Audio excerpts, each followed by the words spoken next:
আপোনালোকৰ বিশালৰ বেগত কি থাকে? কাপোৰ থাকে। আৰু আমাৰ বিশালৰ বেগত বজাৰ কৰা কি চাবনে? চাব দেই, আমাৰ বিশালৰ বেগৰ পৰা কি ওলায় চাই যাব। কি ওলায় এইটো আকৌ কি জানে? আচল বিধু। এইটো আপোনালোকক দেখাই দিওঁ ৰ'ব, লোভ লগাই দিওঁ। এইটো কি বস্তু? এইটো গোল নেমু আৰু এইটো ভোট জলকীয়া। এইটো একদম লোকেল গোল নেমু। চাবনে? 4টাত 50 টকা সেয়া। তাৰপিছত চাওক কি থাকে আমাৰ বিশালৰ বেগত। জিৰা, এইটো মিঠি গুটি, এইটো জিৰা, চুজি, পতঞ্জলি বাচনমতী চাবোন, চাহপাত।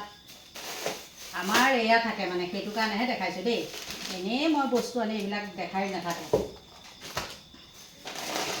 মানে দেখালোঁ আৰু।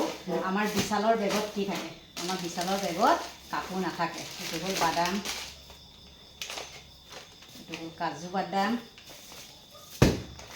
আৰু এইটো নিমখত যে কিমান লৈছে, 120 টকা। দেখিলে আমাৰ বিশালৰ বেগৰ পৰা কি ওলায়? বুট, মগু, আদা, নহৰু, পতঞ্জলি চাৰ্ফ। দেখিলে? আমাৰ হ'ল এয়াই আৰু এইটো হ'ল বিশালৰ বেগ।